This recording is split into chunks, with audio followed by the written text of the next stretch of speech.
თავის სათაური უპირობო სიყვარული ავატარების მიმართ. რაღაცის დანახვის, განცდის, აღმოჩენის, შეგრძნების მოლოდინსა და სურვილს შეიძლება მოყვეს შედეგები, რაც იწვევს სხვადასხვა აზრს, მათ შორის იმედგაცრუებას. ჭეშმარიტების ძიებაში გავიგე, რომ შესაძლოა ჩვენი სხეული და ცხოვრება მხოლოდ ინსტრუმენტია ზოგიერთი უმაღლესი მესთვის.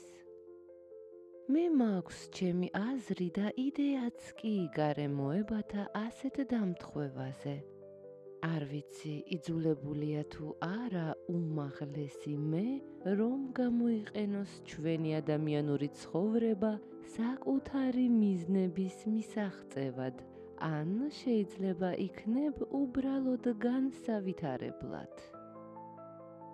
გამიგია, რომ სხვა განზომილებიდან ჩვენი ცხოვრება სხვადასხვა სცენარის მქონე თამაშს გავს, რადგან ყველა დროში თითოეულ ადამიანს თავისებური ცხოვრებისეული ისტორია და გზა აქვს გასავლელი, ისევე როგორც თამაშში ტური. ჩვენი ბედისწერის სცენარის დახმარებით, რომლებიც წიგნივით არის დაწერილი, უმაღლესი მე ჯერ ირჩევს კონკრეტული ადამიანის ცხოვრების ფაილს, ანუ გამზადებულ ავატარს და იყენებს ჩვენს ადამიანურ სხეულს ახალი თვისებების შესაძენად, გამოცდილების მისაღებად ან სხვა რაღაცის გასაკეთებლად. არჩევანი სხვადასხვა ავატარის გამოსაყენებლად მრავალფეროვანია და უნიკალური თავისი ინდივიდუალური, მაგრამ აუცილებლად თანმხლელი სცენარით, როგორც ფილმებში. ასეთ აზრსაც არ გამოვრიცხავ, რომ ხელოვნური ინტელექტის მსგავს სხვა განზომილებაში მყოფ არსებას უბრალოდ სურს იმ ემოციების შეგრძნება, რომლებიც ჩვენ ხშირად ავტომატურად გვერთვება.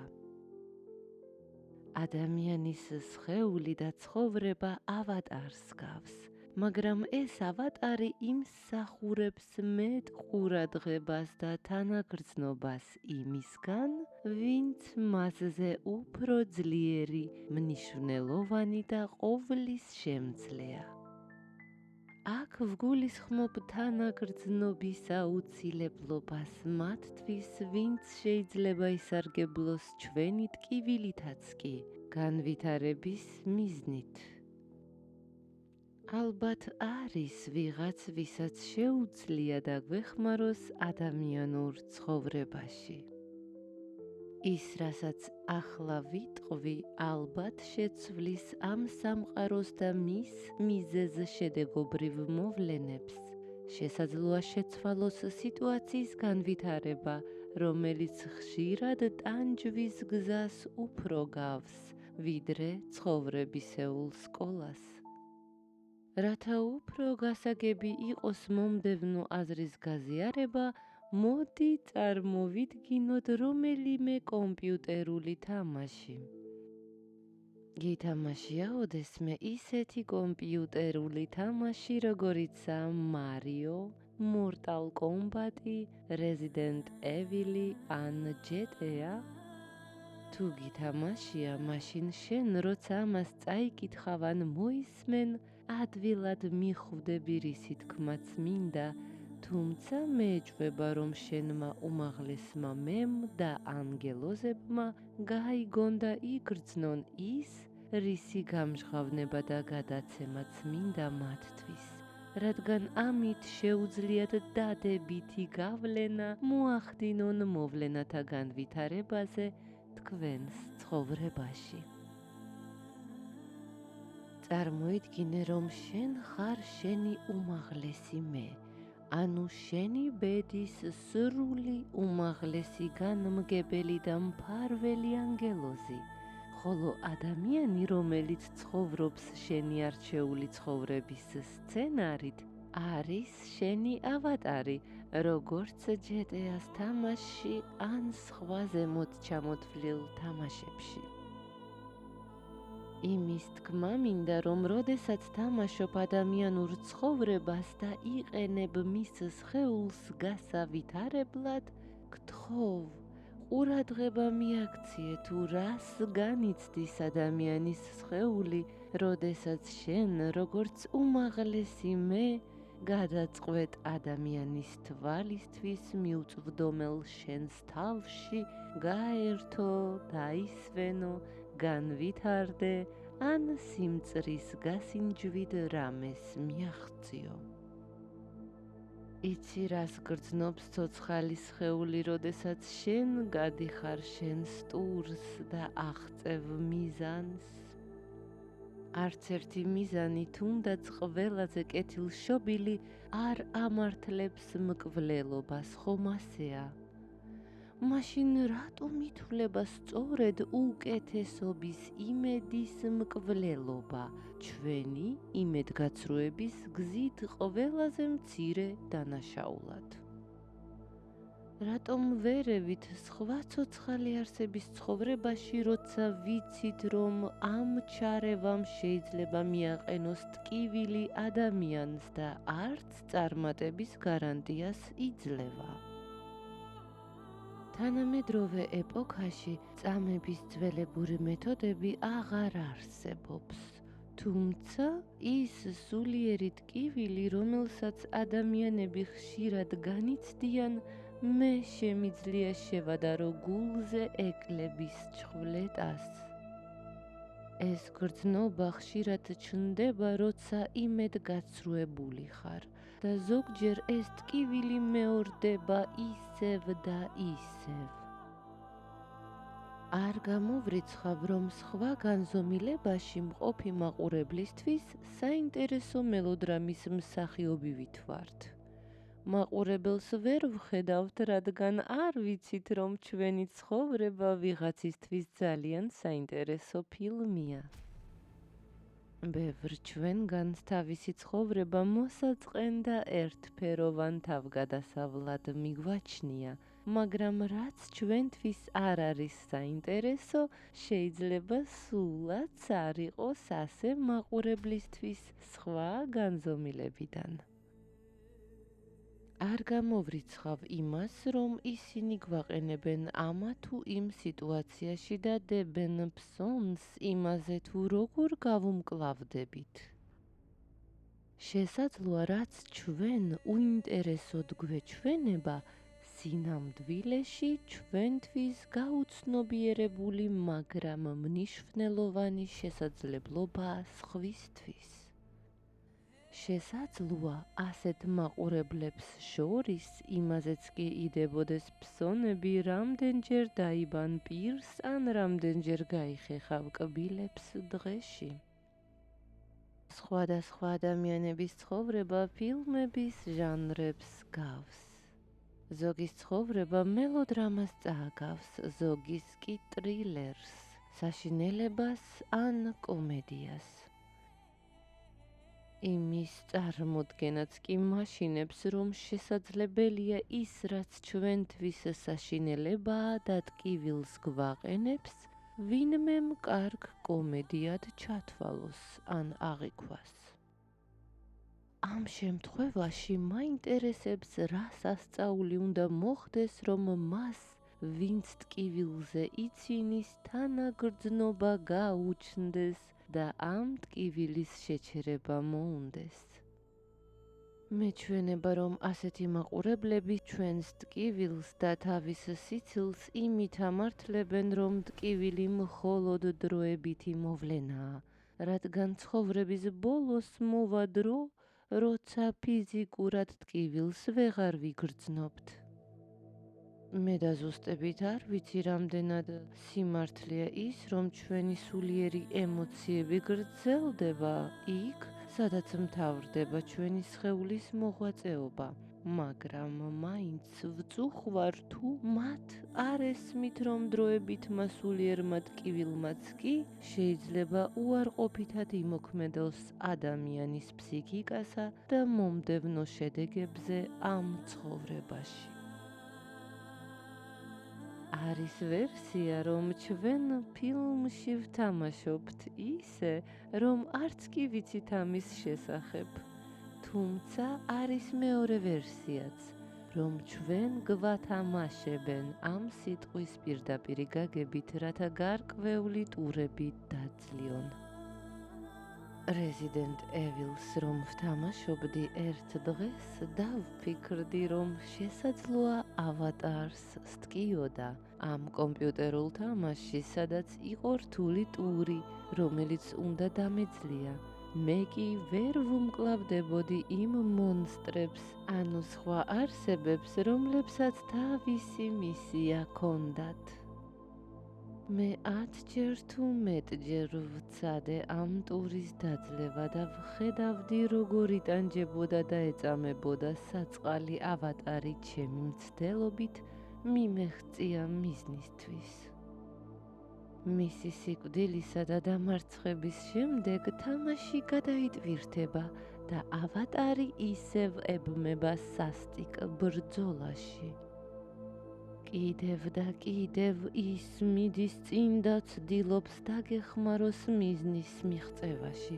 ტყავიდან ძვრება, რომ შეასრულოს შენი სურვილი და არა თავისი.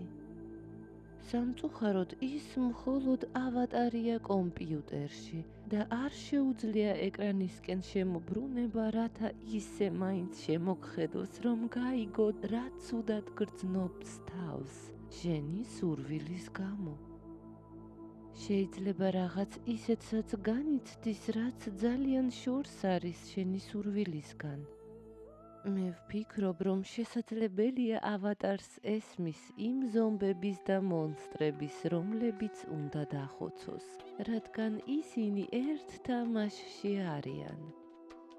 აგრეთვე შესაძლებელია ავატარმა ავატარს უფრო გაუგოს, ვიდრე შენ ჩაწვდე იმას, რასაც გეუბნები ძვირფასო მოთამაშევ. რა თქმა უნდა, თამაშის დროს შენ არ კვდები, არც ისე გტკივა და არც ისეთი გაბრაზებული ხარ სიმწრისგან, როგორც ეს შენი ავატარი. მაგრამ თუ მას ავატარს შეუძლია უყვარდეს თავისი მტრები, მიუხედავად იმისა, რომ მათ სიკვდილამდე უნდა ებრძოლოს, მაშინ რატომ არ შეგიძლია გასცე მოწყალება და ადამიანს მისცე რეალური შესაძლებლობა სწორე ცოდნის ჩაწვდომისა, სწორად აირჩიოს და თავი დაიცვას ცოდნით, რომ შესაძლოა ის უბრალო ავატარია. შენ ხომ მასზე მეტი იცი?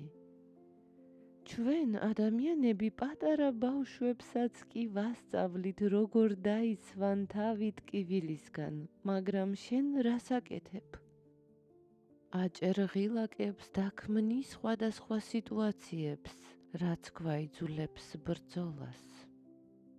თუ შენთვის ზედმეტად სულელები ვართ შენგან განსხვავებით, ჩვენ არ ვემალებით მაინც ერთმანეთის თვალებს. ხშირად გამიგია ფრაზა, რომ ჩვენ ამ ცხოვრებაში უბრალოდ დროებითი სტუმრები ვართ და ეს ჩემს ერთ-ერთ თეორიას ავატარებთან დაკავშირებით ამართლებს. დიახ, ადამიანურ სხეულში რეალური ცხოვრების თამაში დროებითია. განსაცდელს ვერსად დავემალებით, თუ აგრეთ წოდებული ბედისწერა ნამდვილად არსებობს. მაგრამ ასეთ რთულ მდგომარეობაშიც კი მე ვხედავ გამოსავალს, რომელიც გაგვიადვილებს ამ ცხოვრებას იმ შემთხვევაშიც კი, რაც არ უნდა ხდებოდეს ჩვენთვის უხილავ სხვა განზომილების ზეგავლენის ან კულისების მიღმა. რატომ არ დავივიწყოთ ყველა წყენა და უბრალოდ დავმეგობრდეთ ერთი და იგივე მიზნით? ერთმანეთის კეთილდღეობისთვის. რა იქნებოდა რომ ჩვენ ყველანი მეგობრები და თუნდაც მტრები გავერთიანდეთ ერთი მიზნით, გამოვხატოთ მოწყალების ძალა და შევქმნათ დედამიწაზე ისეთი პირობები, რომ თავად უფალი შემოქმედი ჩვენი ერთიანობის დანახვით თვითონ მოვიდეს ჩვენთან, ჩვენ კი ერთმანეთთან ხელჩაკიდებულებმა თაყვანივცეთ მას. მე მჯერა უფლის სიყვარულის ძალისა, მაგრამ არაერთხელ შემპარვია ეჭვი მისი მენეჯერების მოღვაწეობაში, ისეთები, როგორებიც არიან ავატარების დამხმარებლები, მაგალითად ანგელოზები. ხანდახან მგონია, რომ დახმარების მაგივრად ისინი უბრალოდ ტკბებიან შოუთი. მე მჯერა უფლის წყალობის ძალისა და ვიცი როგორ გაუხარდებოდა თუ დაგვინახავდა გაერთიანებულებს და მხოლოდ სიკეთის თესვის სურვილით სავსეებს, რათა ავარიდოთ ერთმანეთი ტკივილს. ჩვენ ხშირად ვიგუბებთ წყენას და ვბლოკავთ შემოქმედის შესაძლებლობას გამოავლინოს თავისი წყალობა ჩვენი მეშვეობით. რატომ არ უნდა ვცადოთ ერთმანეთის გაგება, რათა გავაცოცხლოთ მნიშვნელობა სიტყვებისა, მშვიდობა სამყაროს. მახსოვს თამაშის რაღაც მომენტში როგორ შემეცოდნენ ის ზომბებიც კი, რომლებიც უნდა დამეხოცა, რათა ჩემს ავატარს შეესრულებინა ჩემი სურვილი, რომ თამაში გაგრძელებულიყო და მოვინდომე, რომ მას ეცხოვრა ისე, რომ აღარავისთვის მიეყენებინა ტკივილი. მე ვვარაუდობ, რომ შესაძლოა ადამიანის სხეული ავატარია და მესმის, რომ ერთ დღეს ჩვენ ყველანი დავტოვებთ ჩვენს სხეულს, რომელიც უდანაშაულოა, მაგრამ ჩვენი სხეული ასევე არის ის, რაც დიდ ფიზიკურ და მორალურ ტკივილს იღებს. უდანაშაულო ადამიანებს აგდებენ ძალიან რთულ სიტუაციებში ჭეშმარიტ ცოდნაზე წვდომის შეზღუდვით, რაც ისედაც რთულ ამოცანას უფრო ურთულებს ადამიანებს. არ ვიცი დაზუსტებით არსებობს თუ არა კარმა, მაგრამ ვიცი, რომ ჩვენ ვიბადებით უმანკოებად და დაბადებიდან თუნდაც კონტრაქტებს ვაწერდეთ ხელს, კარმით გამოწვეული მწარე ბედი შეიძლება იყოს საკმარისი იმისთვის, რომ ჩვენი უდანაშაულობა, უმეცრობა და გულმავიწყობა გამოვიყენოთ სამართლიანობის მიზნებისთვის. მე მინდა იმის შეჩერება, რაც გვაშორებს სიმართლის ძიებისგან და სიკეთის გავრცელებისგან. როცა დავინახე ჩემი თამაშის სასტიკი არსი Resident Evil-ის თამაშის დროს და გავაცნობიერე, რომ ვინმესთვის ტკივილის მიყენებით გამარჯვება არ მსიამოვნებდა, გადავწყვიტე ემპათიურობა და თანაგრძნობის უნარი გამომევლინა და თამაში შევწყვიტე. არ ვიცი როგორ შევცვალო თამაშის პროგრამა და ისე გავაკეთო, რომ Resident Evil თამაში მონსტრებმა და ავატარმა იმეგობრონ და მათთან ყველაფერი კარგად, ნათლად და ჰარმონიულად იყოს. ალბათ ასეთი ჰარმონია არასაინტერესო იქნებოდა ვინმესთვის. ოხ, ძვირფასო მკითხველო, დიდი იმედი მაქვს, რომ სწორ დასკვნებს აკეთებ და ეშენმა დასკვნებმა მოიტანოს ჰარმონია და ბედნიერება ყველა სამყაროში და მათ გამოვლინებებში. და ეს სიმართლე იყოს პრემია და არა სასჯელი. თავის სათაური სიზმარი როგორც სტიმული, რომ არ დანებდე. ცხოვრებაში პირველად ალბათ მაშინ დავიჯერე შემოქმედის არსებობის, როცა მე ის დამესიზმრა. მანამდე ეჭვმეპარებოდა ნამდვილად არსებობდა თუ არა. ხანდახან იმასაც კი ვფიქრობდი, რომ მას რაღაც მიზეზთა გამო არ შეეძლო, რომ პირდაპირ დაგვკავშირებოდა და იქნებ მე შემეძლო როგორმე დავხმარებოდი. მე არ მესმოდა, რატომ არ გამოდიოდა ის პირდაპირ კონტაქტზე იმ ადამიანებთან, ვისაც სჭირდებოდა დახმარება. ერთ დღეს მამაჩემის მორიგი კეთილი ზღაპრის მოსმენის შემდეგ ჩამეძინა და ვნახე სიზმარი, რომელიც დღემდე ნათლად მახსოვს. სიზმარში ჩვენი ბინის ფანჯრიდან ვუყურებდი ღამის პირქუშ ცას. ის მუდამ ძლავრი ჭექაქუხილი, საშინლად ელავდა. საიდანღაც შველასაც ითხოვდნენ მოგუდული ხმით და ისეთი შეგრძნება მქონდა, თითქოს სამყაროს დასასრული ახლოვდებოდა. გაუგნებული ვიდექი და ვფიქრობდი, როგორ შემეჩერებინა ეს საშინელება მე ბავშვს. ადგილზე გაქვავებული ცას ვუყურებდი, თითქოს პასუხის მოლოდინში ვიყავი. ჩემი უმწეობის მიუხედავად პასუხისმგებლობას ვგრძნობდი იმაზე, რაც შემდეგ მოხდებოდა. უცებ ცაზე თეთრი ღრუბლები გამოჩნდნენ და ისე განცალკევდნენ, დაშორდნენ ერთმანეთს, თითქოს ჭიშკარი გაიღო. დავინახე ძალიან სათნო, ღვთიური მამაკაცის უზარმაზარი სახე, რომელიც საკმაოდ მშვიდად და მეგობრულად მიყურებდა. დარწმუნებული ვიყავი, რომ ეს იყო შემოქმედი, თავად უფალი, რადგან სხეულის ყველა უჯრედით ვგრძნობდი, რომ სწორედ ის იყო. ის გამომეცხადა როგორც საუცხო შავგვრემანი კაცი, საშუალო სიგრძის შავი წვერით.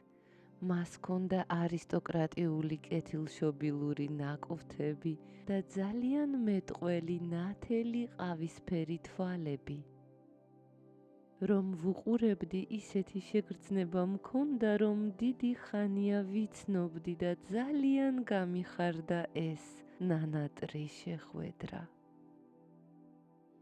მიუხედავად იმისა, რომ ირგვლივ თითქოს სამყაროს დასასრული იყო, აღფრთოვანებული ვიყავი. ზანზარებდა ოთახის კედლები და მთელი შენობა, მაგრამ მე ვაგრძელებდი მის ცქერას, თითქოს ტელეპათიის დახმარებით მშვენივრად ვუგებდით ერთმანეთს. არაფერს ვაქცევდი ირგვლივ ყურადღებას. ჭექაქუხილის აღარ მეშინოდა, რა კი მას ვხედავდი. ეს შეიძლება 2 წამი გაგრძელდა, მაგრამ მოვასწარი მასთან განუყოფელი კავშირის შეგრძნება.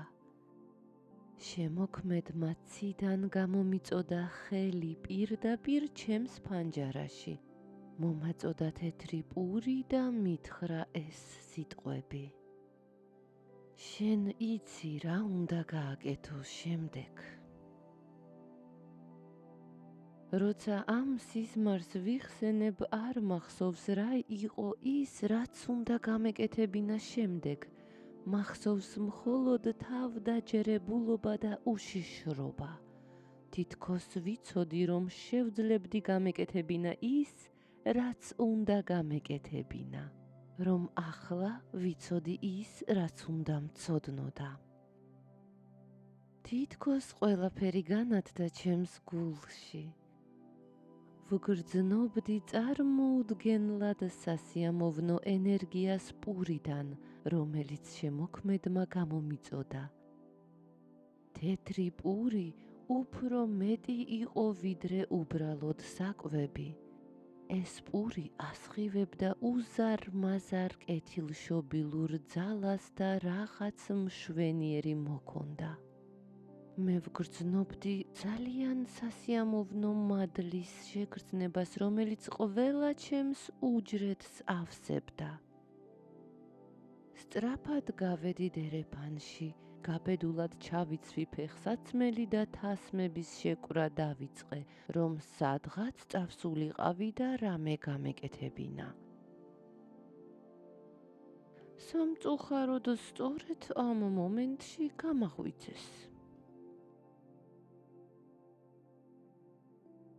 თავის სათაური მონატრების ტკივილი გადაქცეული მადლიერების გრძნობად. 2024 წლის 9 მაისი, დილის 6 საათი და 5 წუთი. ჯერ კიდევ საქართველოში ვარ და სიმართლე გითხრათ, ამერიკაში დაბრუნების სურვილი არ მაქვს. ბიძა ჩემი არკადის ცხედარი ტრადიციულად დავკრძალეთ.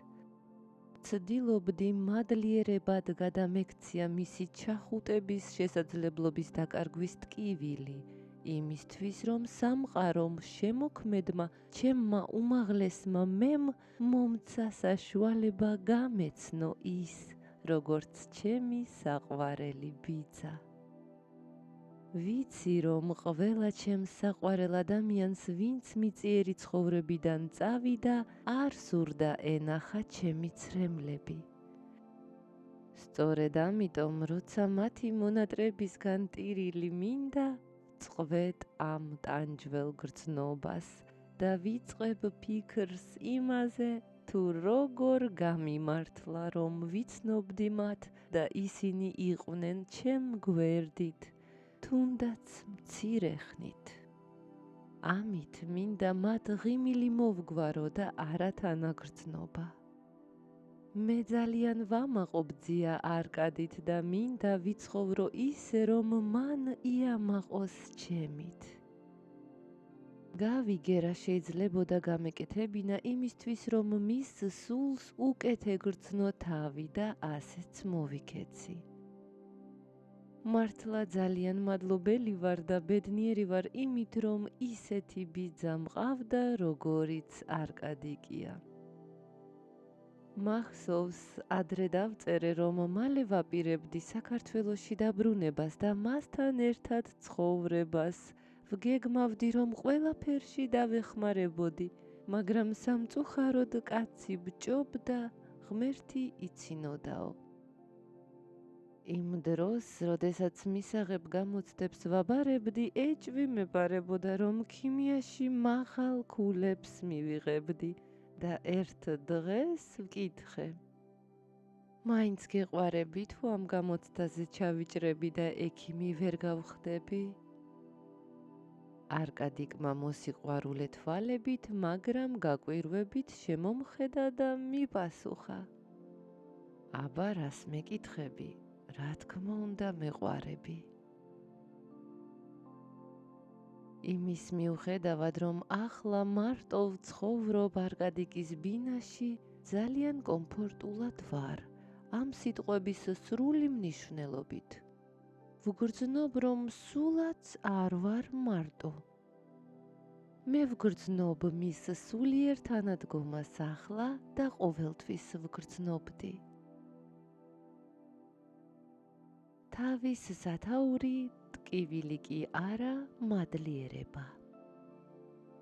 კვანტური ტრანსებიდან და არა მხოლოდ აქედან გამოვიტანე დასკვნა, რომ გარდაცვლილთა სულებთან დაკავშირებით ტკივილის შეგრძნება არ არის კარგი მათთვის, ვინც გარდაიცვალა, თუნდაც მაშინ, როცა ჩვენ მონატრებით ვამართლებთ ამ ტკივილს.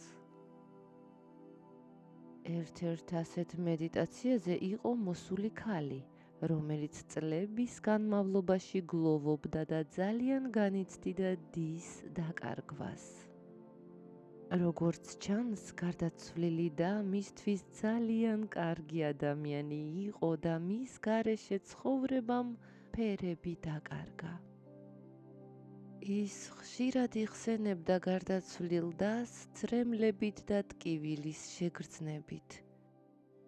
რა გასაკვირვიც არ უნდა იყოს, ამ მართვადი მედიტაციის დროს გარდაცვლილი და გამოეცხადა მას ძალიან გადაღლილი და მკაცრი ტონით უთხრა ეს ფრაზა. გეყოფა, კმარა, გამიშვი. მე გასაგრძელებელი მაქვს ჩემი სიცოცხლის გზა სხვა განზომილებაში. შენ კი შენი ტკივილის განცდით მიმწარებ ცხოვრებას და მაბრუნებ იქ, სადაც ჩემი მისიის გზა დასრულდა. ტრანსის დროს დის მოულოდნელი ფრაზისგან გაუცებულმა ქალბატონმა როგორც იქნა გაუშვა, ანუ გაათავისუფლა თავისი დის სული და შვება იგრძნო თვითონაც. ჩვენი ფიზიკური სხეულისგან გამოცემული ემოციები ძალიან ძლიერია და შეიძლება დესტრუქციული იყოს მათთვის, ვინც უფრო მყიფეა ვიდრე ჩვენ. მე მესმის თუ რამდენად ძნელია კონტაქტის შეწყვეტა იმასთან, ვისთანაც ძალიან მეგობრული ურთიერთობა ჰქონდა ადამიანს. მაგრამ თუ შენი ტკივილი აზიანებს იმას, ვინც შენ გიყვარს, იქნებ ჯობია დანაკარგზე ფიქრის მაგივრად მადლიერი იყო, რომ გეღირსა იმის გაცნობა, ვინც სიყვარული დათესა შენში და გასწავლა გვერდში დგომა. სოციალურ ქსელებში ხშირად შემხვედრია ისეთი პოსტები, რომლებშიც ადამიანები აზიარებენ საყვარელი ადამიანის დაკარგვის ამბავს ასე: ჩემო ტკივილო, რატომ მიმატოვე? ორა ძლიერ მატკინე გული შენი გარდაცვალებით და ასე შემდეგ.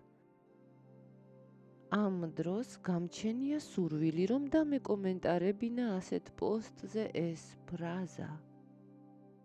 გითანაგრძნობ, მაგრამ აგრეთვე გთხოვ, იმის მაგივრად, რომ შენი საყვარელი ადამიანის სულის შეცდომებზე პატიებას თხოვო ღმერთს, პირიქით ნუ იქცევი. გთხოვ, სიტყვა ტკივილს ნუ იყენებ საყვარელი ადამიანის სახელის თანმხლელი ეტიკეტის სახით და მით უმეტეს გეხვეწები, ნუ დაადანაშაულებ მას შენში გამოწვეულ ტკივილში. არავინ ვართ უცოდველნი და გარდაცვალების შემდეგ ეს ხა გვაკლია, ვინმე მგვიწოდოს ჩემო ტკივილო და დაგვადანაშაულოს მიტოვებაში. ეს ფრაზა არავისთვის დამიწერია სოციალურ ქსელში, მაგრამ ვისარგებლე მომენტით და დავწერე აქ. მე მესმის, რომ ახლობლის გარდაცვალება ნამდვილი ტრაგედიაა, რადგან ფაქტიური უზუსტობა იმ ალბათობაში, რომ ჩვენ ისევ შევხვდებით ერთმანეთს, დიდად არ გვამშვიდებს. უზუსტობა არის ზუსტად ის, რაც ხშირად გვტანჯავს ყველაზე ძლიერად. მადლიერების შეგრძნება ბევრად კარგ ვიბრაციებს ასხივებს, ვიდრე ტკივილი. თავის სათაური შავი და თეთრი ზოლების საიდუმლო. ჩემთვის დღემდე ცოცხალია მთელი ჩემი სანათესაო, მათ შორის ჩემი უჭკვიანესი ბიძა ვალერა, დედაჩემის ქარიზმატული ძმა, რომლისგანაც გადმომეცა მხარდაჭერის, დაცვისა და გონება მახვილობის უნარები გენეტიკის და რჩევების სახით.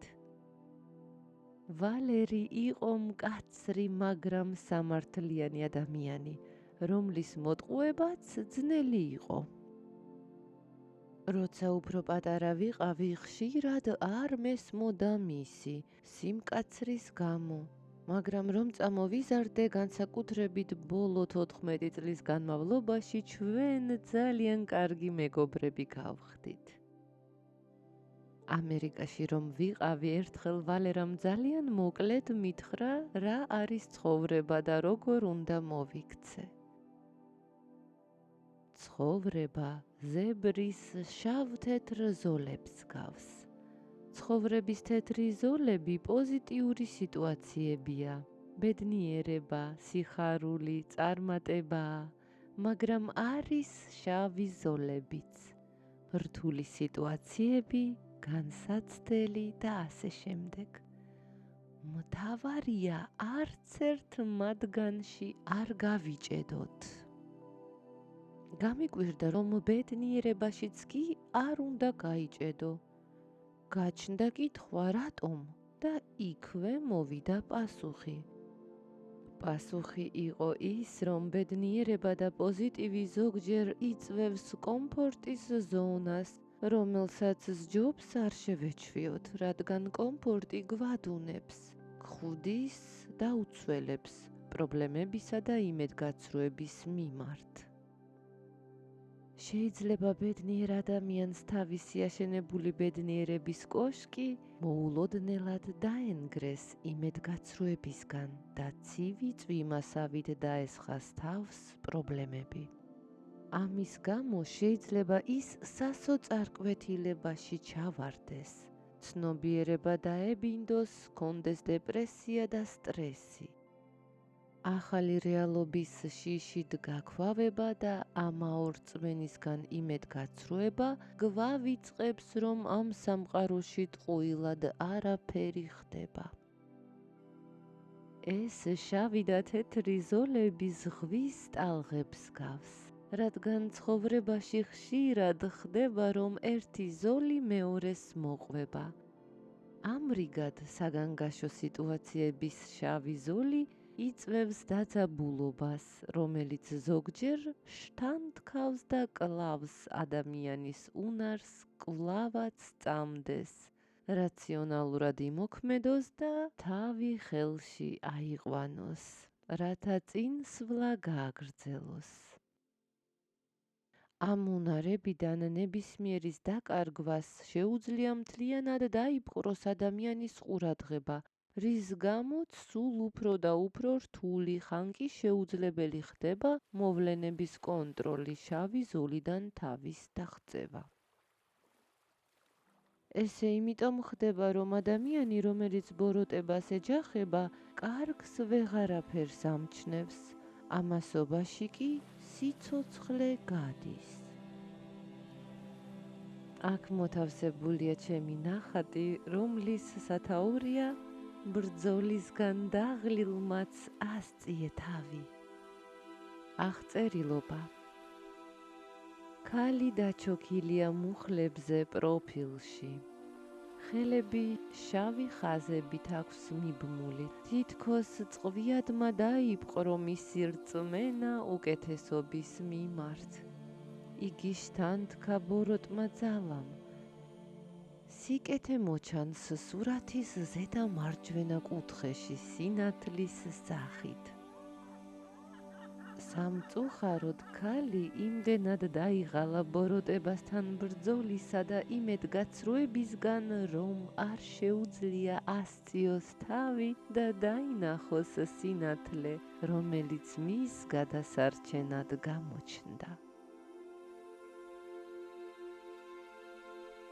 თავის სათაური მამიკოს რჩევები და ჩემი დაგვიანებული დასკვნები.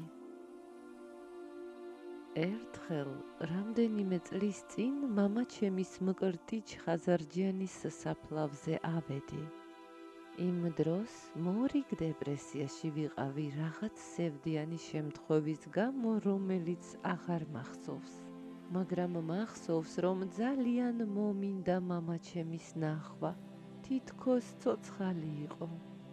და როცა მისი წარმოდგენა ვცადე, არა მარტო დავინახე, როგორ მიყურებდა მოსიყვარულე თვალებით, არამედ რჩევაც მომცა, რომელიც შეიძლება შენც გამოგადგეს, ჩემო ძვირფასო მკითხველო. მამა ისე მიყურებდა, თითქოს ესმოდა ყველაფერი, რასაც განვიცდიდი. მაგრამ სახეზე ღიმილი არ შორდებოდა და მითხრა: როდესაც შენს ცხოვრებაში ხდება ისეთი რამ, რაც გაწუხებს, არ დაივიწყო დანარჩენი ყველაფერი, რაც კარგია ამ ქვეყნად. ადამიანის სტრესული მდგომარეობა ცუდ სიტუაციაში ყოფნის დროს რატომღაც ქმნის ილუზიას, რომ ცხოვრებაში სიკეთე არ არსებობს. სტრესული სიტუაციები ავიწროებს ჩვენს გონებას, გადააქვს ჩვენი ყურადღება მხოლოდ სტრესის გამომწვევ მიზეზებზე. სევდანაღველი, რომელიც დიდხანს გრძელდება, უკარგავს ადამიანს სიკეთის ქმნისა და შემდგომი განვითარების უნარს. ეს გავს მუქ სათვალეს, რომელიც იმდენად ბნელია, რომ ძნელია გზის დანახვა.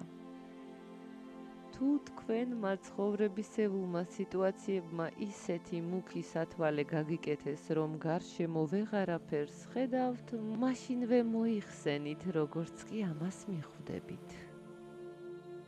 უმჯობესია უყუროთ ყველაფერს უფრო მარტივად და იყოთ მადლიერი ყველაფრისთვის, მათ შორის შემაშფოთებელი მოვლენებისთვის, შავი ზოლისთვის, რომელიც გვასწავლის, როგორ არ დავნებდეთ რწმენის შერყევის გამომწვევი სიტუაციის გამო, ამ რთული სიტუაციის დაძლევის გზით. ყოველი რთული სიტუაციის დაძლევა ხომ უფრო და უფრო გვაძლიერებს. მამაჩემი მკრტი ჩხაზარჯიანი უკეთილშობილესი ადამიანი, რომელიც მზად იყო საკუთარი სიცოცხლე საფრთხეში ჩაეგდო, ოღონდ არავის ეწყენინებინა, ყოველთვის ცდილობდა განემუხტა დაძაბული სიტუაციები. მან სიცოცხლეც კი გარისკა, რათა უმწეო ადამიანს გამოცდილება შეეძინა და უფრო მეტად თავდაჯერებული ყოფილიყო თავის საქმეში. ბავშვობიდან მამა ხშირად მიმეორებდა ამ სიტყვებს: მილენა, გააკონტროლე თავი. ამას მეუბნებოდა ყოველთვის, ვიდრე სახლიდან გავიდოდი. ხანდახან კი იმ დროს, როცა რაღაცის გადაწყვეტა მჭირდებოდა. ბავშვობაში მისი ნათქვამის შინაარსი არ მესმოდა, მაგრამ სულიერი განვითარების კვალ-დაკვალ დავიწყე ამის გაგება და მადლობას ვუხდი მამაჩემს მკრტიჩს, რომელსაც ყველა მიშას ეძახდა. მადლობელი ვარ ჩემი ქარიზმატული და ბრძენი ბიძების, ვალერის და არკადის, ასევე ძლიერი ქალების, ჩემი ბებიების, ამალიას და ლეილასი. მადლობას ვუხდი ჩემს შეუდარებელ მეგობარს მარკ როიტმანს, რომლის წყალობითაც ყოველთვის დიდებული მოძღვრები, მენტორები მყავდა. ყველა ეს ადამიანი ჩემთვის ძალიან ძვირფასია და ზოგჯერ ძალიან მენატრება მათი სიყვარული და რჩევა. მათგან ვისწავლე, როგორ ამეწყო მოზაიკა, რომ სამყაროს სურათისთვის უფრო ფართო თვალსაწიერით შემეხედა, ვიდრე მე შემეძლო ვენახა თვითონ. მადლობას ვუხდი შემოქმედს, რომ მომცა გამოცდილება ამ მოზაიკის ასაწყობად, რათა უფრო მკაფიოდ დამენახა სამყაროს სურათი, რაც ცხოვრებაში გამომადგა. თავის სათაური სევდაში დაკარგული უძვირფასესი დრო.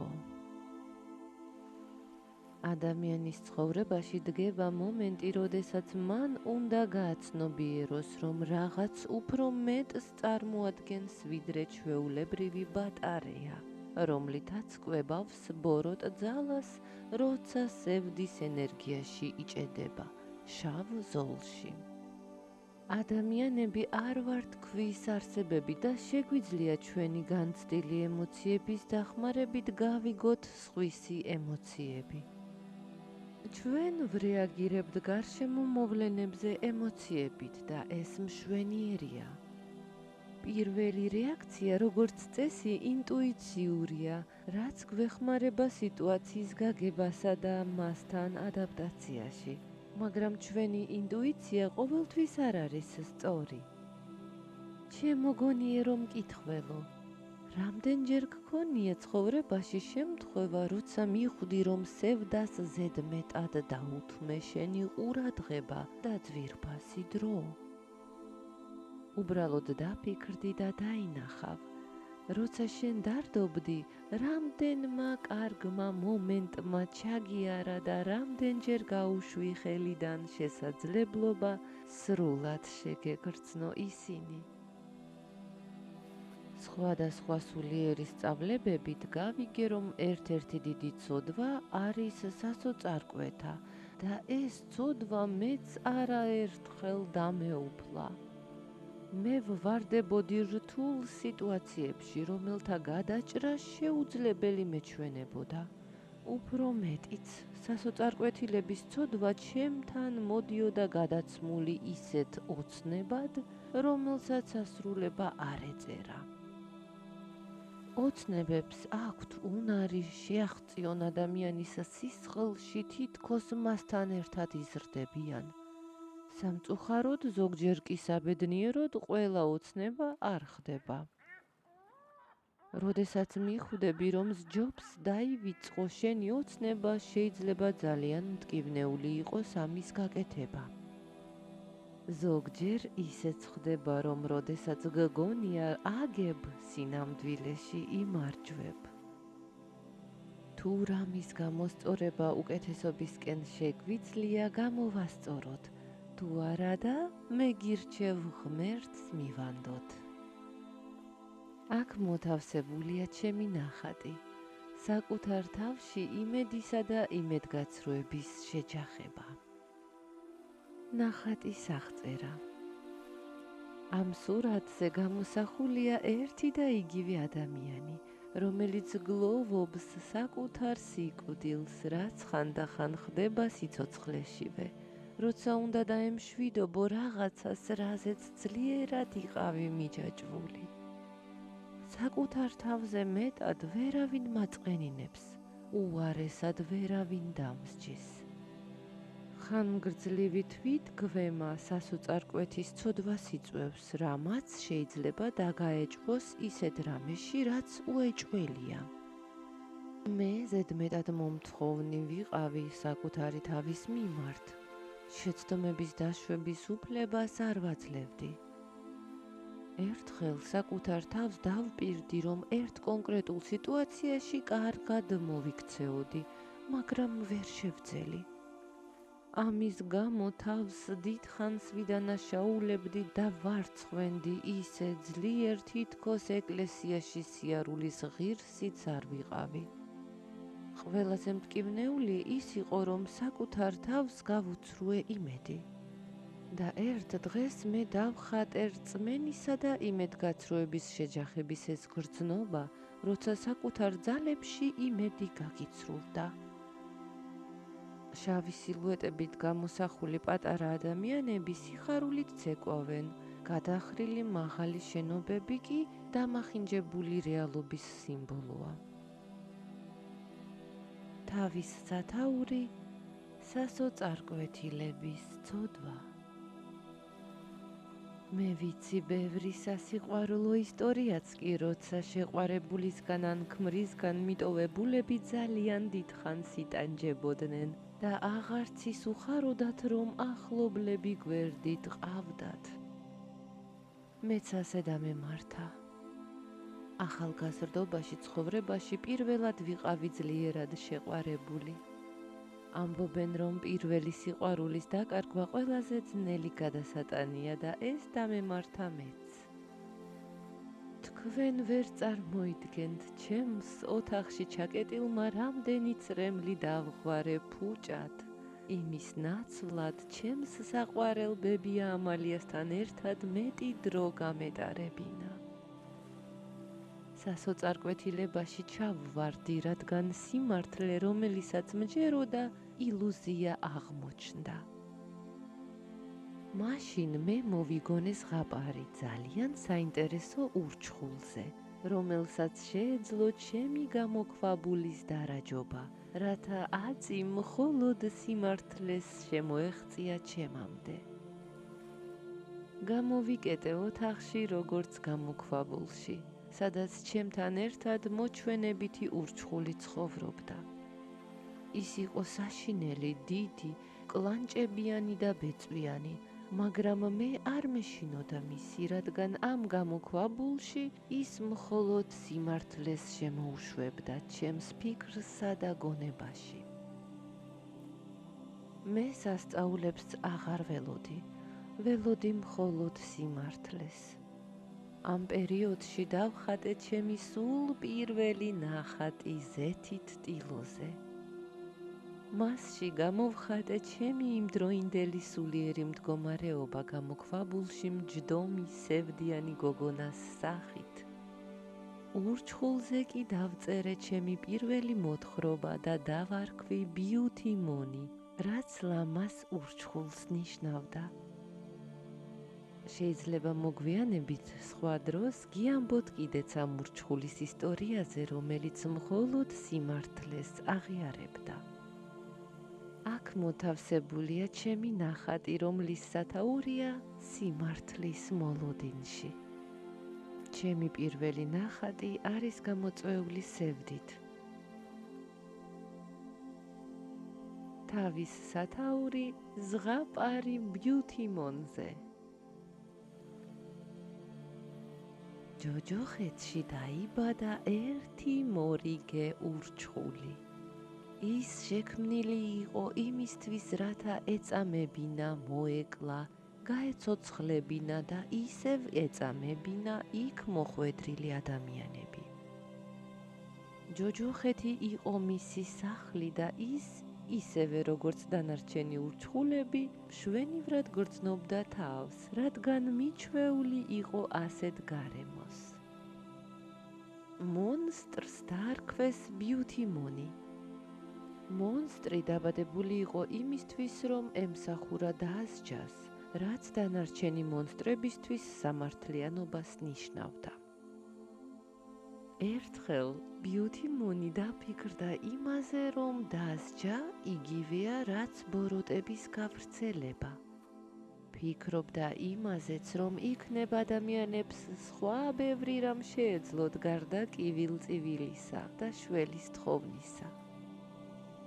ეს ხშირად ჩაფიქრებული მონსტრი განსხვავდებოდა სხვებისგან იმით, რომ მას კითხვები ებადებოდა თუ რა ხდება იმ პორტალის მიღმა, საიდანაც ეგრეთ წოდებული დამნაშავე ცოდვილები შემოფრინდებოდნენ ხოლმე.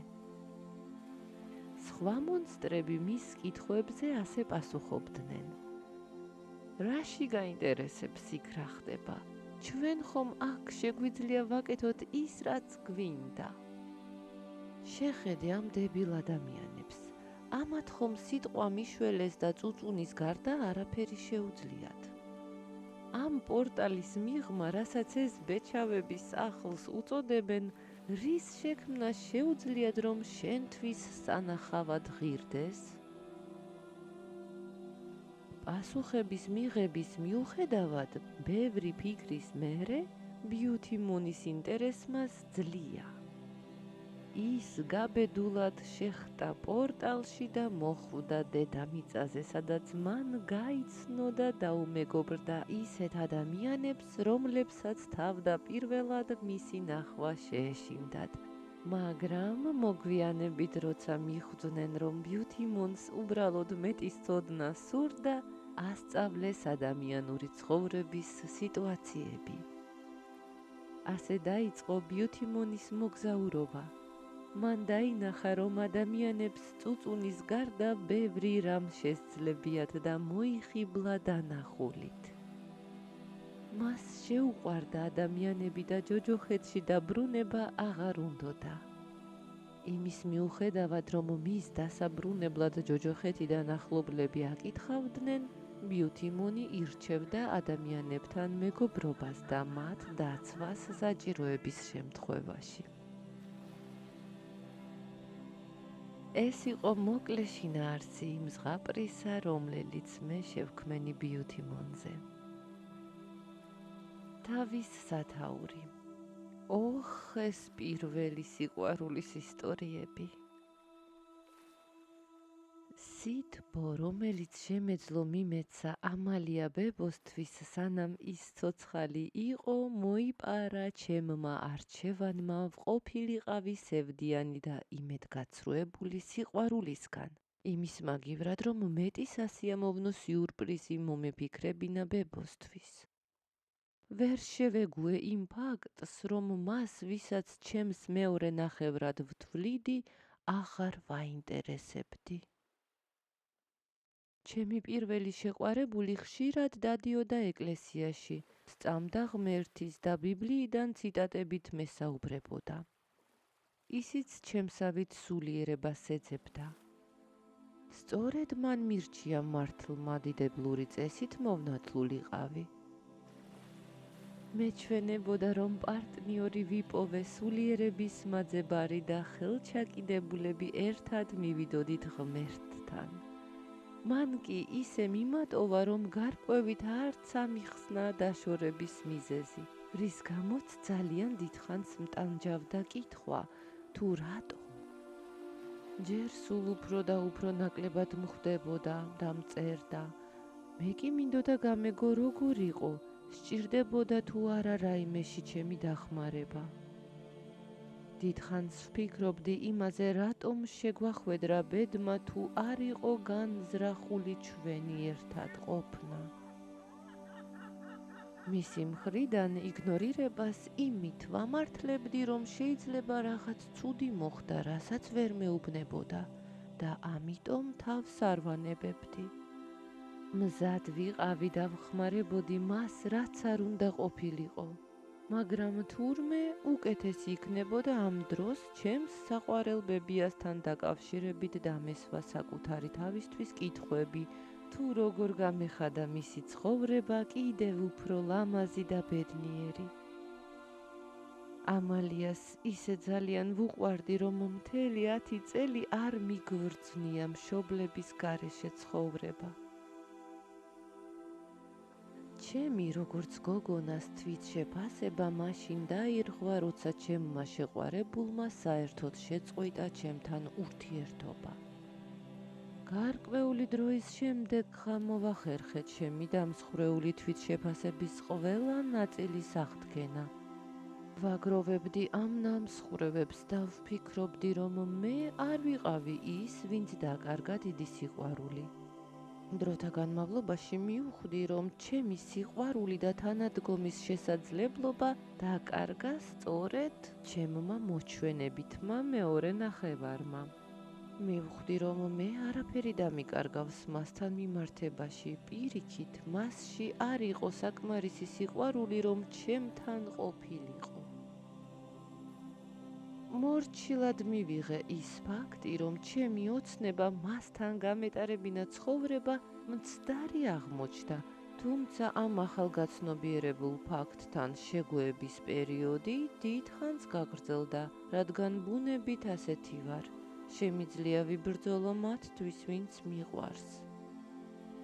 წუხვარ, რომ ჩემმა მცდარმა მიზანმა ისე დამიპყრო, რომ ნაკლები ყურადღება მივაქციე ნამდვილად ჩემი სიყვარულის ღირს ამალია ბებოს. სამწუხაროა, რომ ბევრი ადამიანი, არ აქვს მნიშვნელობა კაცია თუ ქალი, ვერ აცნობიერებს რომანტიკულ ურთიერთობაში განშორების ყველა შედეგს, როდესაც არ სურთ პარტნიორს გაუმხილონ დაშორების ნამდვილი მიზეზები. ასეთი ადამიანები კვებავენ მათ, ვისაც დაშორდნენ, ცრუ იმედით, რომ ყველაფერი გამოვა. ცრუ იმედს კი შეიძლება კონდეს შხამის ეფექტი. არ ღირს განშორება ცრუ იმედის დატოვებით პარტნიორისადმი. ჩვენი სიტყვები, ქმედებები და თუნდაც უმოქმედობა კარგად უნდა იყოს აწონ-დაწონილი, ვიდრე ვეტყოდეთ ან ვიმოქმედებდეთ რამეს. თავის სათაური, აუსრულებადი ოცნება. სანამ ამალია ბებია ცოცხალი იყო, მინდოდა რომ ის მოსწრებოდა ჩემს მომავალ შვილს, გოგონას ან ბიჭს, რომელზეც ვოცნებობდი, ქმარიც რომ არ მყოლოდა.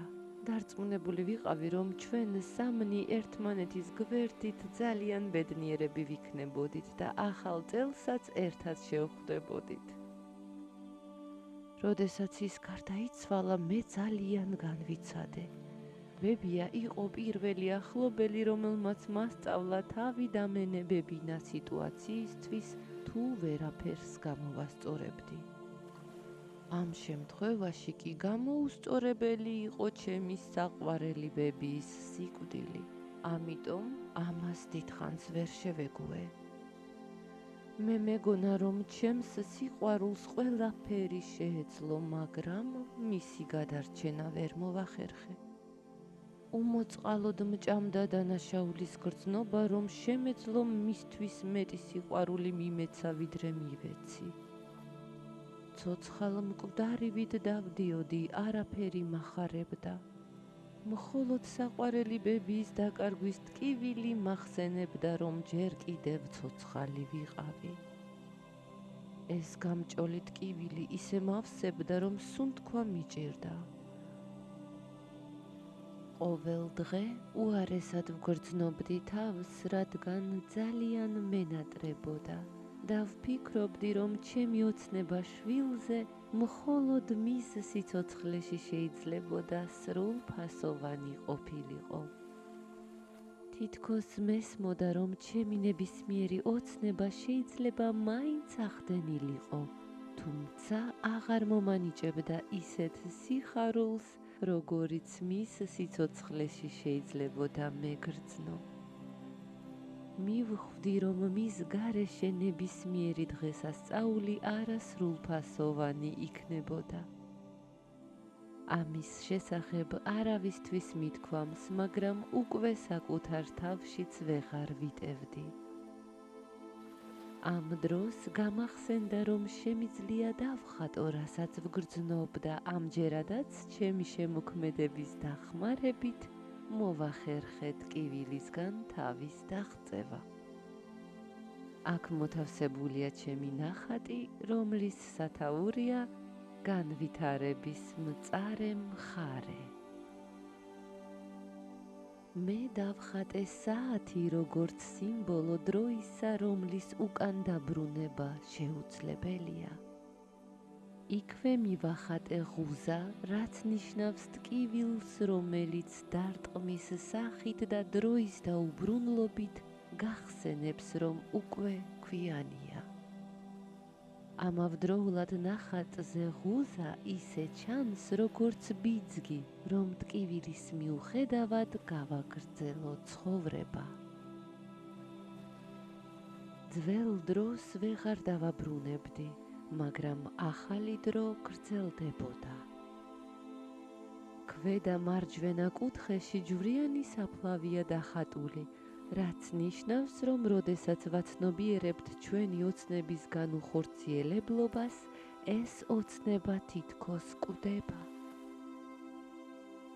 საფლავის ირგვლივ დახატულია ერთი და იგივე გოგონა სხვადასხვა ასაკში, იმის აღსანიშნავად, რომ ჩვენი დამარხული ოცნებები შეიძლება ასრულდეს ცხოვრების სხვადასხვა ასაკში. ამ მისტიკური სურათის მარცხენა მხარეს მოჩანს უზარმაზარი გამოწვდილი თეთრი ხელის სილუეტი, რომელიც ნიკაპს უწევს ზევით სულის გამგმირავი სევდისგან მუხლებ მოკვეთილ გოგონას. ეს თეთრი გამჭირვალე ხელი წააგავს უზენაესი ძალების ხელს, რომელიც ცდილობს ჩვენს გამხნევებას. ნახატი რომ დავასრულე, მივხვდი, თუ ჩემს ოცნებებს ახდენა არ ეწერა, მათი დახატვა მაინც შემეძლო. მოგვიანებით ასეც მოვიქეცი, ახალი წელი ისეთ ატმოსფეროში დავხატე, როგორზეც ვოცნებობდი. ეს ნახატი დამეხმარა მივხვდარიყავი, რომ ჩვენი ოცნებებიც გავს ნახატებს, რომლებიც ისე გვაქვს შესისხლ ხორცებული, რომ მტკივნეულია მათთან განშორება, როდესაც ისინი განუხორციელებელია. ასევე ეს ნახატი დამეხმარა წარსულში დამეტოვებინა ის, რის დატოვებაც უმჯობესია გზის გასაგრძელებლად. თავის სათაური ცხოვრება გრძელდება. გარკვეული პერიოდის შემდეგ, როცა თავი უკეთ ვიგრძენი, თითქოს ფენიქსივით აღვდექი. კიდევ ერთი სურათი დავხატე, რომელშიც ჩემი პირველი ნახატის გამოქვაბული გავალამაზე ნათელი განსხვავებული ფერადი ქვებით. ამ გამოქვაბულში ბევრი ტილო და ზეთის საღებავია, რომლებითაც ნახატის გმირს შეუძლია დახატოს თავისი ცხოვრების გაგრძელება. გამოქვაბულიდან ულამაზესი ხედი იშლება და თითქოს გოგონას სიხარულით ეგებება ცხოვრების გაგრძელებას გამოქვაბულის გარეთ. წინ ჩანს გარიჟრაჟი, კაშკაშა ყვითელი მზე და მოვარდისფრო ღრუბლები, რომლებითაც იგი ყოველთვის აღფრთოვანებული იყო. მღელვარე ოკეანე ყოფს მას კუნძულისგან, რომელიც ელოდება, რათა კვლავ გააოცოს. აქ მოთავსებულია ეს ჩემი ნახატი, რომლის სათაურია ჩემი სამყარო. გამოქვაბულში კომფორტული ატმოსფეროს მიუხედავად, გოგონამ იცის, რომ გზას გააგრძელებს სიმართლის შეცნობისა და შემოქმედის გაცნობისთვის. აღარ ეშინია მარტო წასვლის და აღარც პარტნიორს ეძებს ცხოვრებისეულ თავგადასავალში. დგება დრო, როცა შედეგების გაცნობიერებით ჩვენ შეგვიძლია ავირჩიოთ, როგორი ენერგია უნდა გავუშვათ სამყაროში. ჩვენ არ ვართ რობოტები და ჩვენი პირველი რეაქციები სხვადასხვა ცუდ ვითარებაზე ყოველთვის არ არის შეუმცდარი. მაგრამ თუ რაღაცის შეცვლას ჩავიფიქრებთ, ამას შევძლებთ კიდეც, ადრე თუ გვიან. როცა ჩვენ თავდაპირველად ვგრძნობთ დამანგრეველ უარყოფით ემოციას, ჩვენ შეგვიძლია უბრალოდ გავაცნობიეროთ და დავაფიქსიროთ ის, რათა სიტუაციის გაუმჯობესება შევძლოთ თუნდაც ჩვენს შინაგან სამყაროში. ჩვენი სულიერი მდგომარეობა ცვალებადია და ეს კარგი ფაქტია, თუ მას გამოვიყენებთ საკეთილდღეოდ. ჩვენ შეგვიძლია მზრუნველი მეყვავილესავით მოვრწყათ ზუსტად ის ემოცია, რომელიც აუმჯობესებს ჩვენს შინაგან მდგომარეობას და არა ანადგურებს. ვიცი, ეს უფრო ადვილად სათქმელია, ვიდრე გაკეთებადი, მაგრამ შესაძლებელია. თავის სათაური უხილავი ღუზა. ისეც ხდება, რომ ერთი ცხოვრების განმავლობაში შეიძლება განმეორდეს სულის მწიწკნელი ცუდი სიტუაციები. როდესაც მეორედ ვხვდებით მსგავს პრობლემას, უკეთ ვიცით, როგორ ვიფიქროთ, როგორ მოვიქცეთ, ან რას დავანებოთ თავი. ნეგატიურ სიტუაციებს უხილავი ღუზის ფუნქციის საშუალებით იმ ოკეანის ფსკერისკენ მივყავართ, რომელიც უნდა გადავცუროთ. სამწუხაროდ ბოროტება ხშირად იმალება სიკეთის ან თუნდაც ჩვენი განუხორციელებელი ოცნების ნიღბის უკან. ბოროტებას ცდუნების დახმარებით სურს დაგვიმტკიცოს, რომ სუსტი არსებები ვართ, და შემოქმედი გულგრილია ჩვენს მიმართ.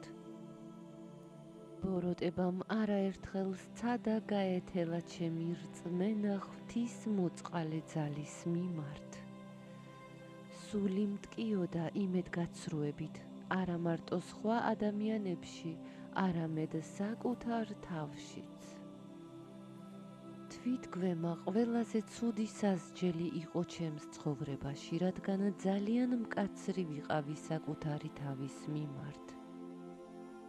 სირცხვილის, შიშისა და საკუთარი სინდისისგან შეჭმული ოკეანის გადაცურვის მაგივრად ვიძირებოდი მასში, ვიხრჩობოდი საკუთარ თავს ვსჯიდი ფუჭი ოცნებებისთვის და სულ დამავიწყდა, რომ ხელები და ფეხები მქონდა გასაცურად და შემოქმედისთვის სასიამოვნო ოცნებებისთვის. აქ მოთავსებულია ჩემი ნახატი, რომლის სათაურია უხილავი ღუზა. შენიშვნა. ადრე მე ადვილად გადმოვცემდი ჩემს გრძნობებს სურათზე, მაგრამ როგორც წესი არავინ ხედავდა იმას, რაც მე მქონდა მხედველობაში. ნახატის აღწერა. ეს ნახატი ასახავს ადამიანის სულს, რომელიც იხრჩობა თვითგვემისა და იმედგაცრუებისგან. ამ სურათში მთავარ როლს ასრულებს უხილავი ღუზა, რომელიც არ არის დახატული სურათზე. ღუზას ბრმა გოგონა ფსკერისკენ მიყავს. სურათს აქვს დამატებითი სათაურები. ხელი გაანძრიე და გეშველება, ან ტკივილის დამარცხების უხილავი იმედი. მე ხშირად ვხატავდი შიშველ ადამიანებს როგორც სიმბოლოს ადამიანის სულისა, რადგან სხეული დროებითი სამოსია, რომლითაც შეგიძლია აჩვენოს სულის მდგომარეობა. თავის სათაური. ზოგჯერ, როცა აგებ, სინამდვილეში იმარჯვებ. როცა ნებდები და სევდის სიმძიმის გამო ფსკერისკენ მიდიხარ, სინამდვილეში კი არ ნებდები, იმარჯვებ, რადგან როგორც კი ხვდები, რომ იხრჩობი, შეგიძლია ხელები გაიქნიო და გაცურო. ზუსტად ამის გაცნობიერება, რომ შენ შეიძლება იხრჩობოდე, არის სტიმული იმისა, რომ ხელი გაგანძრევინოს. ეს გაცნობიერება გამარჯვებაა. ზოგჯერ მეჩვენება, რომ ყველა განსაცდელის ერთადერთი წყარო ჩვენი სურვილებია. ყველა სურვილს ასრულება არ უწერია, ზოგჯერ სამწუხაროდ, ზოგჯერ კი საბედნიეროდ. შეუსრულებელ სურვილს შეუძლია იქცეს იმედგაცრუების უხილავ, მაგრამ მძიმე ღუზად.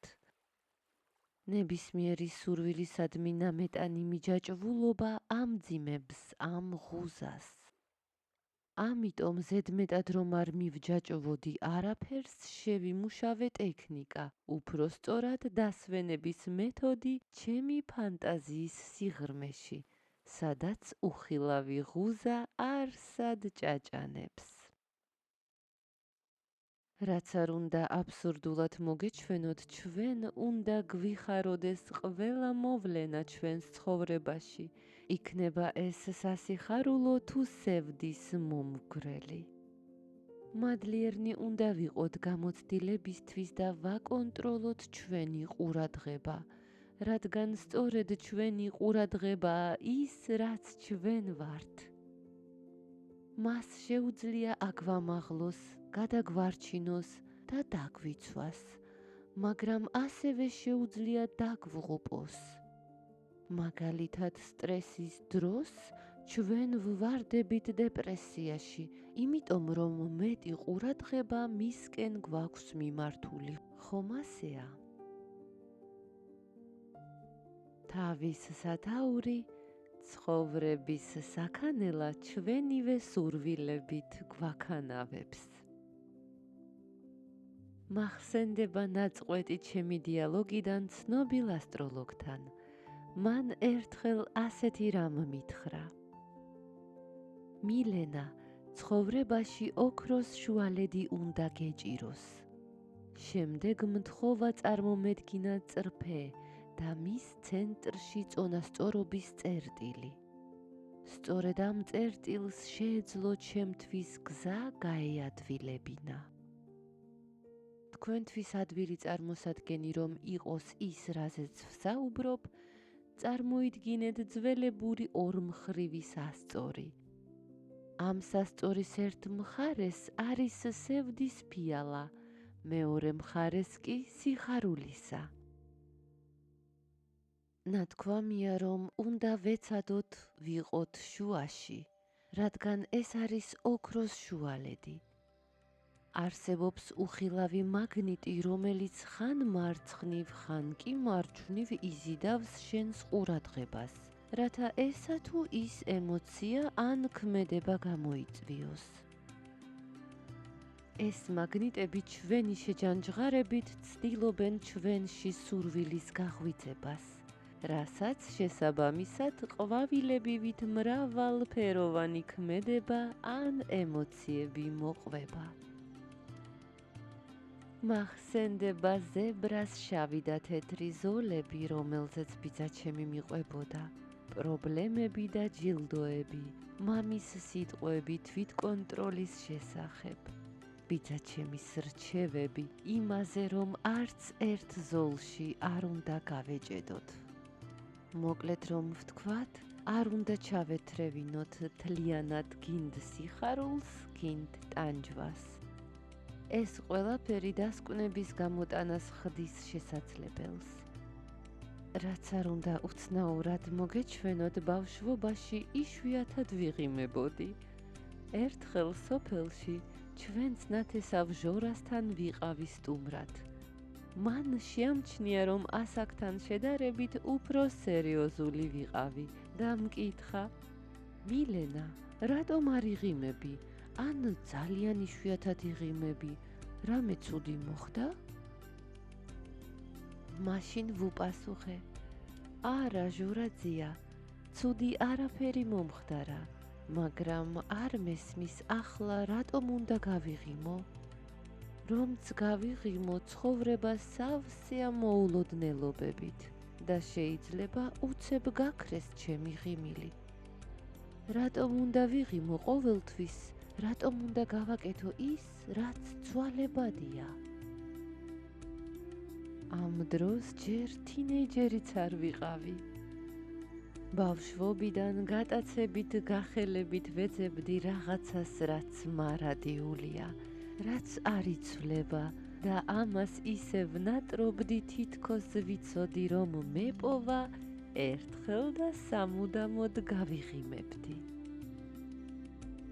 მას მერე ბევრმა წყალმა ჩაიარა და მივხვდი, რომ გარშემო პოზიტივი უნდა დამეთესა, ჩემი ღიმილით მაინც. სამყაროში ისედაც უამრავი ნეგატივია და მე, ვისაც ადამიანების სიყვარული მსურს, უნდა ვუღიმოდე გარშემო მყოფებს.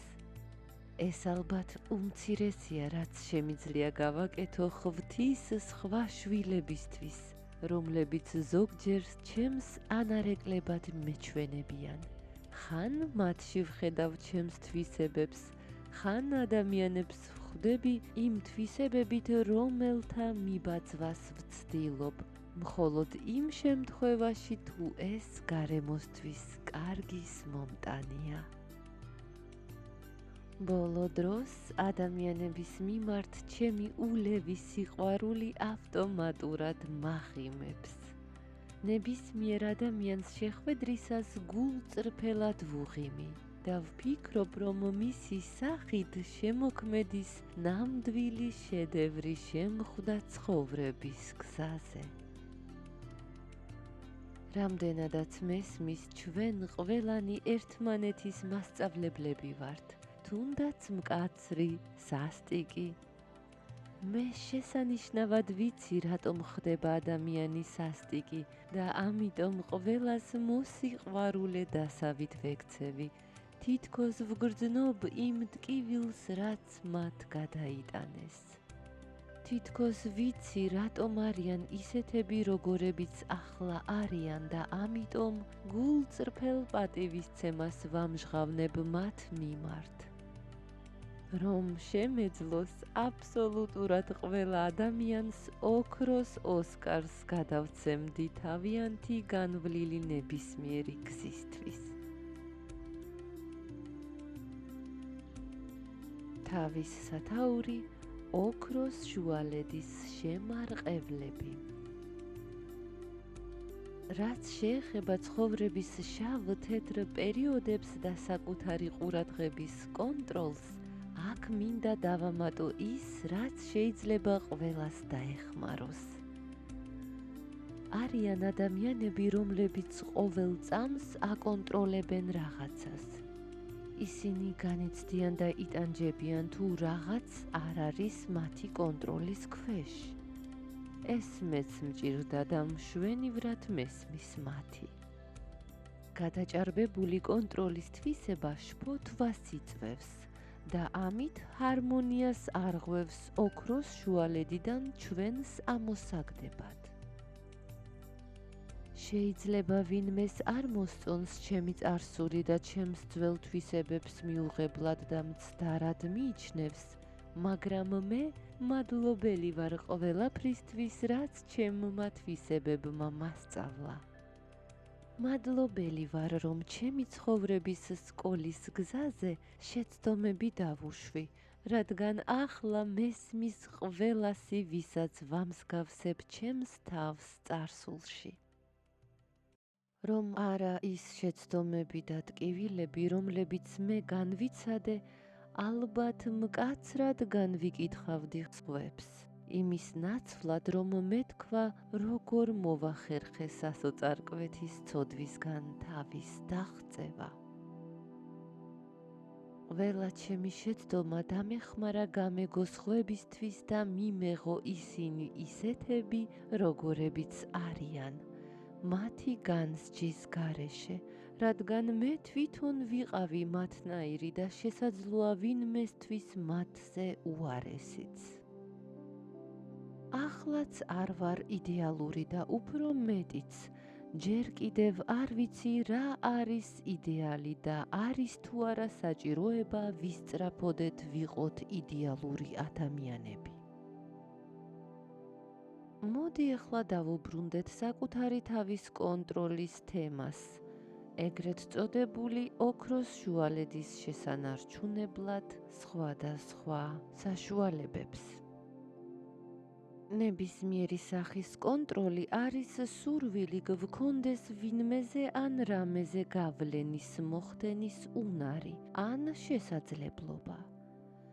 ზოგადად ადამიანს ახასიათებს საკუთარი თავის და ირგვლივ არსებული სიტუაციის კონტროლი, როდესაც რაღაცას აკეთებს, ფიქრობს ან წყვეტს, რათა კომფორტულად იყოს თვითონაც და სხვაც. ძალიან ადრე, როცა მე განკითხვის უნარი გადაჭარბებული მქონდა, ამ უხილავმა მაგნიტმა შეუმჩნევლად, მაგრამ ეფექტურად შემიყვანა იმ ადამიანის როლში, რომელსაც ადრე განვკითხავდი. მაგალითად, ადრე მახსოვს ცოლიანი კაცის შეყვარება ჩემთვის ძალიან საზიზღარი წარმოსადგენი იყო და გავნკითხავდი სხვებს, ვინც ამ ამბავში შეტოპა. ერთხელ კი ამერიკაში საკუთარი თავი დავიჭირე იმ ფაქტზე, რომ ერთ ცოლიან ბიჭზე ზედმეტად ბევრს ვფიქრობდი.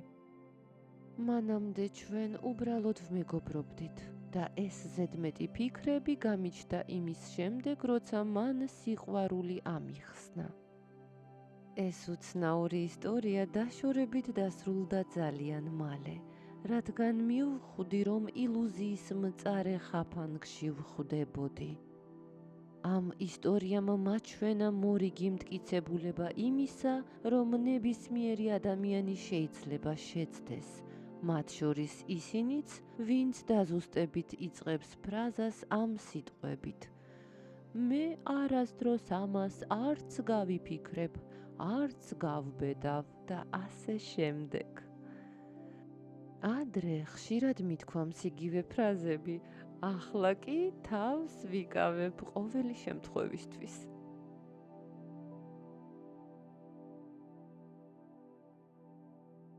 თავის სათაური დასვენების დროა. ჭეშმარიტების ძიებაში ჩემი სულიერი განვითარების პერიოდის განმავლობაში აღმოვაჩინეთ ვით დამშვიდების ტექნიკა. უფრო სწორად შევიძინე გადაჭარბებული კონტროლის მოდუნების უნარი, როცა ამის გაკეთება უსაფრთხოა.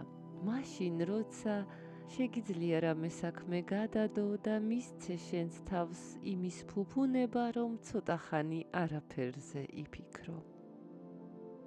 ხანდახან ვგრძნობ, რომ ჩემს სულს სჭირდება დასვენება ყველაფრისგან, თუნდაც საკუთარი თავისგან და საკუთარი ყურადღების შესაძლებლობებისგან.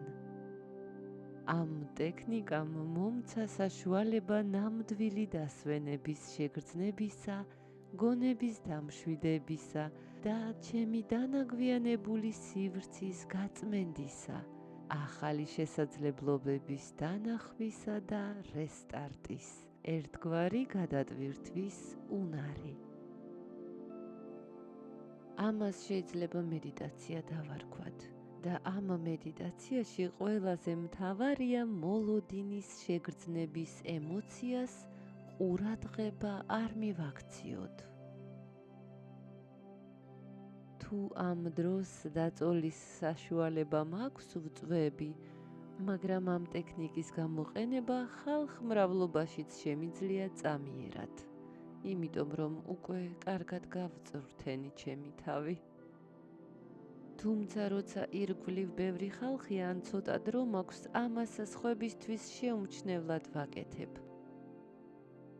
ამ შემთხვევაში კი არ ვწვევი, წამიერად თვალებ დახუჭული ვცდილობ გავნთავისუფლდე ყველაფრისგან, რაც ჩემს სახელს და ჩემს პიროვნებას უკავშირდება. რაღაც დროის განმავლობაში ვივიწყებ ვინ ვარ, რისკენ ვისწრაფვი და იმასაც კი, რომ მე ადამიანის სხეულში დავიბადე.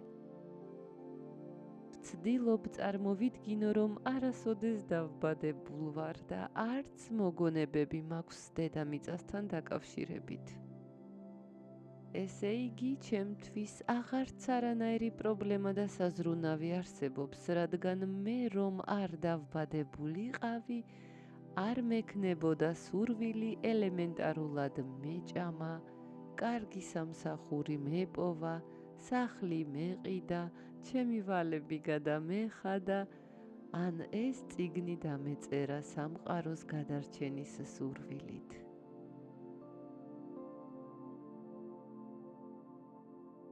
წარმოსახვით ამ ყველაფერს მშვიდად ვტოვებ და საკუთარი ყურადღების მიღმაც კი გადავდივარ.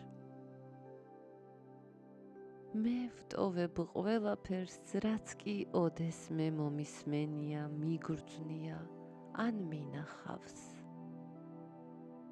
ამ დროს ჩემს თავში თუ სულში ყველაფერი მნიშვნელობას კარგავს და ვგრძნობ იმას, რასაც თავისუფლებას ვუწოდებ. თუმცა ამის მიუხედავად სიტყვა თავისუფლება ჩემს ფიქრებში არ ისმის. ჩემს წარმოსახვაში მოგონებებთან ან თუნდაც ფანტაზიებთან დაკავშირებული ნებისმიერი კადრი ქრება.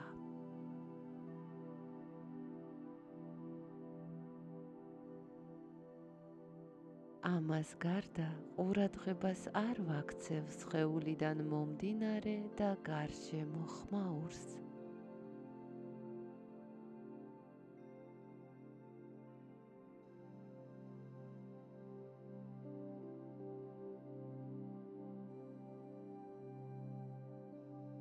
ბგერები და შეგრძნებები ისევე როგორც სიტყვები ჩემს ფიქრებში ასოცირდება გამოცდილებასთან, მოგონებასთან და წარმოდგენებთან. ამიტომ მათ ვაცნობიერებ, მაგრამ არც ერთ ფიქრს და გრძნობას ჩემი ყურადღების ენერგიით არ ვეჯაჭვები. უბრალოდ ვაცნობიერებ, რომ ერთ ფიქრს სხვა შესაფერისი ფიქრი მოყვება თემის განსავითარებლად. რომ არ დავბადებულიყავი, ხომ არ მეცოდინებოდა, როგორ გამერჩია ასოები ერთმანეთისგან და წამეკითხა სიტყვები მათი შინაარსის გაცნობიერებით. მე ვთავისუფლდები არა მხოლოდ წინადადებებისა და კითხვებისგან ჩემს ფიქრებში, არამედ ყველაფრისგან, რაც ჩემს აზრებს ქმნის, გამოცდილება, გრძნობები, წარმოსახვა, რაღაცის წარმოდგენის უნარი, ჩვევები, წინადადებები, სიტყვები და რა თქმა უნდა ასოები, რომლებიც ქმნიან ამ სიტყვებს. სანამ ამას ვაკეთებ, მესმის, რომ არ მაქვს შიშის საფუძველი, რომ შევცვალო რაიმე, შევქმნა, გავანადგურო, ავაშენო, გავაკონტროლო, ვიპოვო ან დავკარგო. ამ დროს მე ნამდვილად ვმსუბუქდები. არ ვხტუნაობ სიხარულისგან და არ ვტირი მოწყენილობის ან სევდის გამო. ეს ყველაფერი გადატვირთვას გავს. თითქოს გენერალურ დალაგებას ვაკეთებ ჩემს თავში, სულში და ასე შემდეგ. ვგრძნობ, რომ მოვდუნდი, არა მარტო სხეულით, არამედ სულიერადაც. არავის არსაით მივყავარ, არავინ მაჩქარებს, არავინ და არაფერი მაკავებს. ვგრძნობ იმას, რასაც ხალხი ჰარმონიას ეძახის, მაგრამ ეს სიტყვაც კი არ იპყრობს ჩემს ყურადღებას.